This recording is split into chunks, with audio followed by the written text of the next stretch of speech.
사도행전 13장 44절부터 52절에 있는 말씀으로 큐티인 제목은 두루 퍼지는 말씀입니다. 오직 믿음으로 구원을 얻으려면 십자가와 부활을 함께 깨달아야 합니다. 바울은 부활하신 예수를 전파한다고 하지 않고 조상들에게 주신 약속을 전파한다고 했습니다. 십자가 고난과 하나님의 살리심을 동시에 약속의 말씀에 근거해서 전파하는 것이죠. 어려운 고난을 말하지 않고 부활만 강조해도 이단이고 십자가만 강조해도 이단입니다. 이 모든 것이 균형을 잡아야 합니다. 아무리 믿는다고 해도 우리가 직접 일어나야 할 일이 또한 있습니다. 하나님이 직접 우리를 살리셔서도 내가 일어나야 합니다. 우리는 영원히 썩지 않는 예수님의 부활을 볼 수 있어야 합니다. 이런 부활의 주님을 못 보면 우리 몸도 그저 다 썩어질 육신에 불과해집니다. 또한 오직 믿음으로 구원을 얻는다는 것은 죄사함과 의롭다 하심을 동시에 얻는 것입니다. 예수로 말미암지 않고는 죄사함을 알 수도 없고 의롭다 하심을 얻지도 못합니다. 모세의 율법으로는 아무리 노력해도 안 되는 것이죠. 하나님은 항상 나보다 더 악한 사람과 힘든 사건으로 나를 훈련했습니다. 그러니 이 세상에서 살아도 남편으로, 자녀로, 돈으로, 명예로, 권세로 사는 것이 아니라 오직 의인은 믿음으로 살아야 합니다. 오늘은 그 다음 안식일에 온 시민이 거의 다 몰려와 바울이 전하는 하나님의 말씀을 듣고 예수님을 믿게 됩니다. 이에 시기가 올라온 유대인들은 바울의 말을 반박하고 기부인들과 유력자들을 선동하여 바울과 바나바를 그 지역에서 쫓아냅니다. 그러자 두 사람은 발에 뒷걸을 털어버리고 이고니온으로 가게 되죠. 첫째는 복음을 받을 만한 자입니다. 44절부터 45절입니다.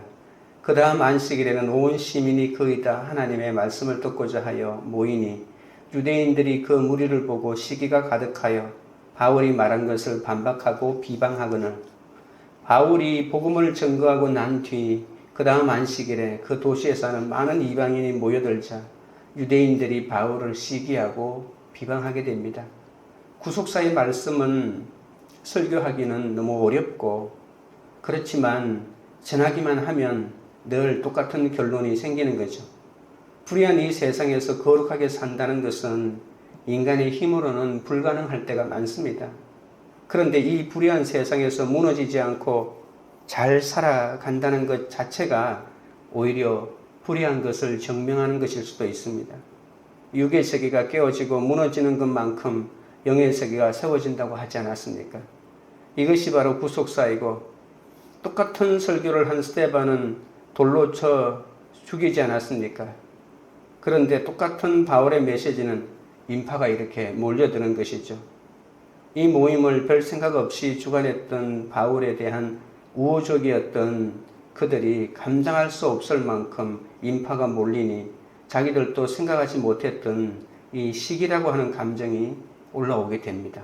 시기는 자기와 동등하거나 비슷하다고 여겨지는 사람에 대해서 일어나는 것인데 유대인 중에서 바울과 바나바 같이 말씀을 전하는 랍비들에게 이 시기가 얼마나 올라왔는지 모릅니다. 자기들은 말씀을 가르칠 때 아무도 이렇게 열광적으로 반응하지 않았는데 떠내기들이 와서 말씀을 전하는데 이렇게 구름대와 같이 몰려드니 시기가 일어났던 것입니다. 46절입니다. 바울과 바나바가 담대히 말하여 이르되 하나님의 말씀을 마땅히 먼저 너희에게 전할 것이로되 너희가 그것을 버리고 영생을 얻기에 합당하지 않은 자로 자처하기로 우리가 이방인에게로 향하노라. 아마도 이들이 왜 이방인에게 이 복음의 말씀을 전하느냐고, 이방인에게는 이 말씀이 주어진 적이 없다고 이렇게 아마도 반박했던 것 같습니다. 말씀을 듣고자 모인 이방인들은 경건이 무엇인지 모르고 구원에 대한 기대도 없었습니다. 다만 비난과 멸시를 받아 마음이 상해 있던 그들이 예수님의 은혜로 구원을 얻는다는 그 말씀을 듣고자 그렇게 찾아왔던 것이겠죠. 그런데 지도자들은 바울의 복음이 이해가 안 됩니다. 믿음은 이해가 되어서 믿는 게 아니라 믿어야 이해가 되는 것이잖아요. 육이 갖춰진 똑똑한 이 사람들이 이런 도발로 시기와 반박과 비방이 계속 들어오니까 주의 말씀을 듣는 자리가 갑자기 말싸움 자리가 됩니다. 말씀이 다 끝나고 이렇게 자세하게 어떤 예의를 갖춰서 묻는 것이 아니라 말씀이 제 끝나기도 전에 그냥 반박을 하니까 그냥 말씀에 듣는 자리가 엉망이 되어버렸던 것이죠. 영적인 이야기를 하는데 육적인 이야기로 비판을 당하니 바울과 바나바는 당황했을 것입니다. 그러나 바울과 바나바는 겸손한 담대함으로 먼저 믿은 너희에게 전해야 하겠지만 너희가 거부하니 할 수 없이 이방인에게로 향한다는 이야기를 말씀의 근거에서 선포합니다. 시기와 비방에도 담대히 말씀을 전하고 있는 것이죠. 내가 복음을 전하는 자를 핍박하고 방해하면 나는 영생하고 상관이 없다는 것을 자기 입으로 시인하는 것과 같지 않습니까? 그렇기 때문에 큰 근심과 그치지 않는 고통으로 우리가 원해야 할 것은 늘 구원이라는 사실을 잊지 마셔야 합니다. 47절입니다. 주께서 이같이 우리에게 명하시되 내가 너를 이방의 빛으로 삼아 너로 땅 끝까지 구원하게 하리라 하셨느니라 하니 이 복음을 거절하는 유대인들 때문에 하나님을 알지 못하는 이방인들을 중심으로 구속사가 새롭게 이제 펼쳐지게 되는 것이죠. 이방인에게로 가라는 것도 하나님의 명령이기 때문에 가는 거죠. 그리고 지탄받는 죄인들을 향해서 지금 나아가고 있는 것이잖아요. 유대인의 관점에서 봤을 때 이방인은 하나님께서 버린 사람들이라고 생각했던 거잖아요. 자기들만이 선민이고 자기들만이 하나님을 알고 자기들만이 하나님을 예배하는 자라고 생각했는데 이방인들에게 그러한 구원의 말씀이 선포되고 구약에 있는 모든 구원의 구속사가 이방인에게로 연결된다고 하니까 이 유대인들이 기가 찬 것입니다. 내 식구가 너무 복음을 안 받아들이는 수고를 해서 나를 무너지게 할 때 그때 내 죄를 보게 하셔서 다른 사람의 아픔에 동참하게 하니 이게 이방인에게로 나가게 되는 것입니다. 우리 각자를 이방의 빛으로 삼아서 땅끝까지 구원하게 하시는 거죠. 그런데 그 이방인이 우리 집집마다 있다는 것입니다. 내 자녀가 땅끝이요. 내 자녀가 이방인일 때가 많이 있습니다. 피시디의 안디옥에서 경건한 유대인들이 아닌 고난받는 이방인들을 중심으로 이렇게 복음이 내린다고 하는 것은 이것이 하나님께서 새롭게 펼쳐가는 구원의 대상이 확대되는 장면입니다. 고난과 멸시의 사건으로 복음을 받아들이게 되었다면 그 고난이야말로 축복이 아니겠습니까? 적용 질문 드립니다. 내가 최근에 겪은 고난과 멸시의 사건은 무엇입니까? 그 일로 예수님을 찾고 말씀을 듣는 자리로 나아갑니까? 둘째는 하나님의 말씀을 찬송함입니다. 48절입니다. 이방인들이 듣고 기뻐하여 하나님의 말씀을 찬송하며 영생을 주시기로 작정된 자는 다 믿더라. 바울이 말씀을 근거해서 이제 유대인 선교는 그만하고 이방을 향해 돌아서겠다고 선언하게 됩니다. 그런데 바울이 전한 오직 믿음으로 구원을 얻는다는 복음을 듣고 이방인들이 기뻐하며 하나님의 말씀을 찬송하기 시작했죠. 이방인들도 구원을 얻는다고 하는 이 말이 귀에 들려서 아마도 유대인들에게 구원 얻으려면 어떻게 해야 됩니까? 라고 하니까 수없는 율법을 지켜야 되고 이렇게 해야 되고 저렇게 해야 되고 이렇게 해야 되고 근데 너희들에게는 상관이 없어. 이런 말을 아마 듣고 낭망을 한 적이 참 많았을 것입니다. 그런데 이 바울이 나타나서 믿기만 하면 구원을 얻는다고 하니까 그들에게 얼마나 기쁜 소식이 되었겠습니까? 하나님의 말씀을 찬송한다는 것은 흔히 쓰이는 표현이 아닙니다. 하나님의 말씀을 듣고 하나님께 영광을 돌렸다는 말이겠죠. 그런데 여기에 중요한 표현이 있습니다. 바로 영생을 주시기로 작정된 자는 다 믿게 되었다는 말이죠. 구원에서 하나님의 역할이 절대적으로 중요하다는 것을 알 수 있습니다. 이것이 바로 구원의 실제입니다. 우리는 내가 구원을 선택하고 믿기로 결정했다고 생각할 수 있겠지만 그 뒤에는 나를 향한 하나님의 이 택하심이 있었다는 것을 기억해야 합니다. 믿음은 인간의 노력이나 필요나 성품에 의한 선택이 아닙니다. 오직 하나님에 의해서 정해진 일입니다. 그리고 하나님의 사랑과 자비에 의한 주권적인 결정으로 이루어지는 것이죠. 영생을 주기로 합당한 자는 다 영생을 받았다고 합니다. 영생에 대해서는 인간의 공로는 조금도 들어올 틈이 없습니다. 작정된 자는 다 믿기 때문에 하나님의 말씀이 회방받지 않기 위해서 떠날 때나 있을 때나 말해야 할 때나 안 해야 할 때를 분별하는 게 성령의 반응입니다. 유대인처럼 평생 전도를 해도 안 믿는 사람이 있는가 하면 가다가 복음을 툭 던졌는데 믿는 이방인들이 있다는 것입니다. 이것이 하나님의 역사가 아니겠습니까? 49절입니다. 주의 말씀이 그 지방에 두루 퍼지니라. 시기심이 가득한 유대인들이 복음을 격렬하게 반대하기 때문에 선교팀이 안디옥 도성을 떠날 수밖에 없었습니다. 우리는 선교팀이라고 하니까 엄청나게 꾸려진 선교팀인 줄 알았는데 본문을 보니까 달랑 두 사람만 얘기합니다. 바울과 바나바. 그러니까 우리가 생각하는 그런 선교팀이 아닌 거죠. 수행원으로 있던 마가 요한이 떠나보냈으니까 아마 거의 이 두 사람이 전부이지 않았을까 생각됩니다. 그러나 그 떠남에 의해서 복음이 퍼져나가는 역사가 일어나는 거죠. 두루 퍼지니라라고 하는 이 말은 미완료형으로 되어 있기 때문에 계속 말씀이 퍼져나가는 상황을 설명하고 있습니다. 전도는 이렇게 인간에게 진리인 하나님의 말씀이 계속 드러나는 것이겠죠. 그 어떤 것도 주의 말씀이 퍼지는 것을 막을 수가 없습니다. 온 지방이 그 복음을 들었다고 합니다. 아마도 이 두 사람이 계속 전한 것도 아니고요. 들은 사람이 또 전하고 들은 사람이 가족에게 또 전하고 또 전하고 이런 역사가 일어난 것이겠죠. 우리도 이방인과 같은 존재였지만 영생을 주시기로 작정함을 받은 사람인 것이 깨달아지니 우리 입으로 다른 사람들에게 복음이 전해지는 것 아니겠습니까? 처음에는 이 바울과 바나바를 통해서 복음이 전해졌지만 그 다음에는 우리의 입으로 계속해서 퍼지게 되는 것이죠. 성령의 반응은 병 낫는 것보다 주의 말씀이 흥황해지는 것이 최고의 반응입니다. 마귀는 구원의 근거가 마치 나에게 있는 것처럼 착각하게 만들어 자꾸 나 자신에게서 무언가를 찾도록 합니다. 하지만 100% 죄인인 인간에게는 아무것도 찾을 수가 없습니다. 오직 주를 믿는 나에게 있어야 할 것은 눈물과 겸손 그리고 하나님을 향한 찬양뿐입니다. 적용 질문 드립니다. 하나님의 은혜로 구원받았음에도 자꾸 찾아서 드러내려고 하는 나의 공로는 무엇입니까? 셋째는 기쁨과 성령의 충만함입니다. 50절입니다. 이에 유대인들이 경건한 기부인들과 그 신의 유력자들을 선동하여 바울과 바나바를 박해하게 하여 그 지역에서 쫓아내니 유대인들의 시기와 반박과 비방에도 바울 사도가 복음을 전하니까 주의 말씀이 두루 퍼져나갔다고 합니다. 그런데 주의 말씀이 퍼져나가는 동시에 박해도 점점 늘어났습니다. 유대주의자들의 선동에 휩쓸려 회당에 나오는 경건한 기부인들과 그 시인의 유력자들이 바울과 바나바를 그 지역에서 쫓아냅니다.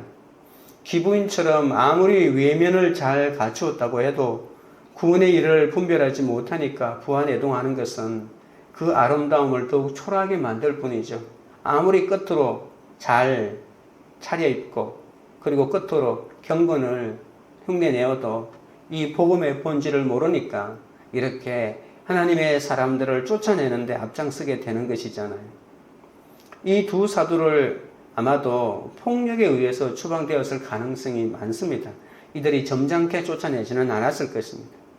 사도 바울은 나중에 제자 디모데에게 서신을 보내면서 디모데후서 3장 10절 11절에 이렇게 말합니다. 나의 교훈과 행실과 의향과 믿음과 오래 참음과 사랑과 인내와 박해를 받음과 고난과 또한 안디옥과 이고니온과 루스드라에서 당한 일과 어떠한 박해를 받은 것을 내가 과연 보고 알았거니와 주께서 이 모든 것 가운데서 나를 건지셨느니라. 네, 이렇게 1차 전도 여행 때 일어났던 안디옥, BCD 안디옥이죠. 안디옥과 이고니온과 루스드라에서 당한 일을 말할 때 이 박해라고 하는 단어를 여러 번 이렇게 언급한 것을 보면 그때 굉장한 폭력을 사용된 고난을 당했을 가능성이 많습니다. 그때 바울이 겪은 박해와 고난을 대해서 모두 알고 있다고 한 것으로 보아서 이것은 공개적으로 어려움을 당했던 것으로 볼 수 있겠죠. 51절입니다. 두 사람이 그들을 향하여 발에 티끌을 털어버리고 이고니온으로 가거늘. 이 쫓겨남이 말씀대로 이루어진 일이기 때문에 그들은 쫓겨나도 낙심하지 않고 이고니온으로 향하게 됩니다. 이에 바울과 바나바는 예수님의 말씀대로 이 성에서 나가서 발에 티끌을 털어버리고 이고니온으로 향합니다. 복음을 받아들이지 않는 그들에 대한 공개적인 이 항의이기도 합니다.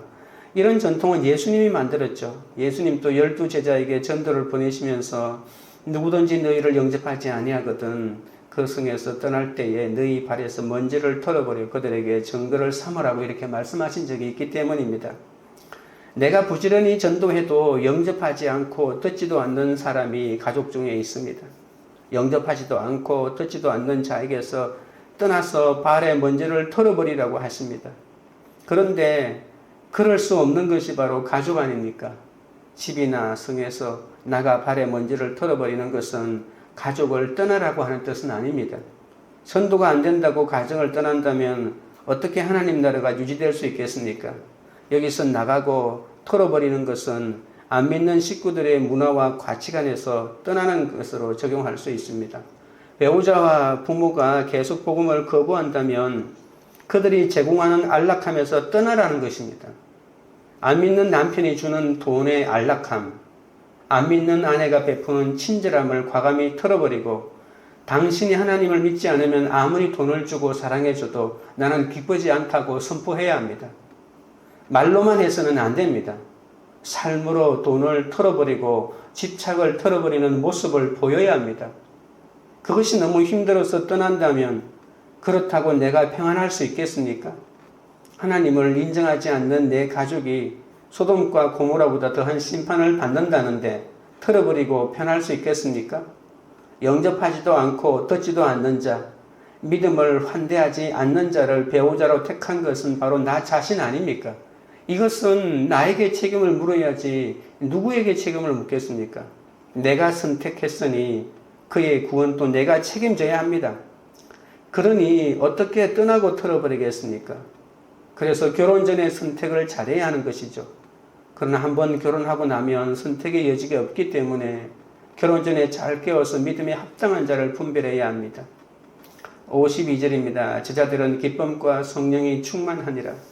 시기에 가득 찬 유대인과 달리 두 사도를 비롯한 예수 그리스도의 제자된 이방인들은 쫓겨났는데도 기쁨과 성령이 충만합니다. 이런 상태는 말씀을 받고 회개한 이 세 사람의 전형적인 특징이죠. 그들에게 핍박과 박해가 있었지만 성령의 열매가 기쁨이기 때문에 선포된 말씀으로 이 구속사를 이해했기 때문에 기쁨이 충만했던 것이죠. 그들은 복음을 전하면 박해도 겸하여 온다는 것을 너무나도 잘 알고 있었습니다.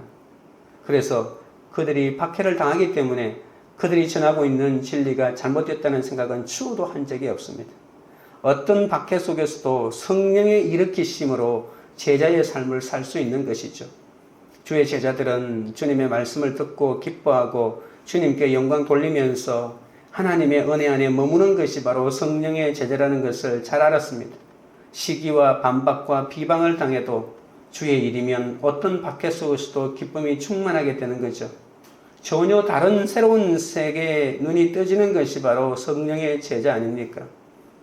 그래서 예수를 믿는다고 하는 것은 알 수 없는 신비입니다. 유대주의자들의 박해와 배척에도 고난을 묵상하거나 낙심하지 않고 오히려 이것이 성도로서 거룩하고 성숙해지는 하나님의 뜻이라고 믿고 나가야 합니다.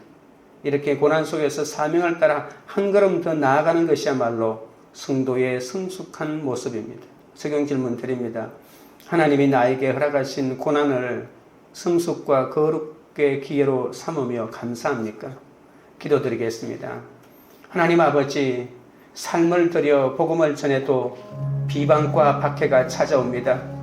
나는 이렇게 헌신적으로 복음을 전하는데 이런 나를 어떻게 그렇게 핍박할 수 있냐고 억울해하기도 합니다. 하지만 나야말로 복음을 비방하고 성도들을 박해했던 바로 그 사람임을 고백하오니 이 죄를 용서하여 주시옵소서. 내 식구가 너무 복음을 안 받아들이는 수고를 해서 나를 무너지게 할 때에도 내 죄를 보게 하시고 오히려 다른 사람의 아픔에 동참하게 하셔서 힘든 환경 가운데 낮아진 마음으로 복음을 더 온전히 전하게 하여 주시옵소서. 고난과 멸시의 사건으로 복음을 받아들이게 되는 것이 오히려 축복임을 깨닫게 하옵소서. 그 고난과 멸시의 사건에서 예수님을 찾고 말씀을 듣기를 원합니다. 믿음은 인간의 노력이나 필요나 성품에 의한 선택이 아니라 오직 하나님의 자비와 사랑에 근거한 주권임을 고백합니다. 구원의 근거가 나에게 있다고 착각하지 않게 하시고 구원 앞에 내가 자랑할 것이 아무것도 없음을 인정하고 오직 눈물과 겸손으로 구원을 주시는 하나님을 찬양하게 하여 주옵소서. 구원받기로 작정된 자는 다 믿었다고 했사오니 그 작정된 자에게 주님의 말씀이 회방받지 않고 온전히 선포되는 일에 쓰임받기를 원합니다. 세상의 어떤 힘과 권세로도 주의 말씀이 두루 퍼지는 것을 막을 수 없사오니 우리의 모든 것이 사람을 살리는 노래가 되고 복음을 전하는 도구가 되게 하여 주시옵소서. 우리에게 허락하신 고난의 사건이 사명을 이루어가는 성숙의 기임을 깨닫고 감사하기 원합니다. 박해와 배척에도 고난을 묵상하거나 낙심하지 않고 오히려 고난이야말로 성도로서 거룩하고 성숙해지는 하나님의 뜻임을 믿고 감사하기 원합니다. 광교 우리들 교회가 여전한 방식으로 양육에 힘쓰고 성령의 제자로서 영혼 구원을 위해 전도하는 공동체가 되게 하옵소서. 우리 각자를 이방의 빛으로 삼아주셔서 땅끝까지 구원하게 하옵소서. 우리 집집마다 땅끝이 있사오니 멈추지 않고 아직 믿지 않는 이방인 같은 식구들에게 복음을 전하게 하옵소서. 각자가 끝날 것 같지 않은 이 고난 가운데서도 자기 자리를 지키며 기쁨과 성령이 충만한 예수님의 삶을 보일 수 있도록 역사하여 주시옵소서. 예수 그리스도 이름으로 기도드리옵나이다. 아멘.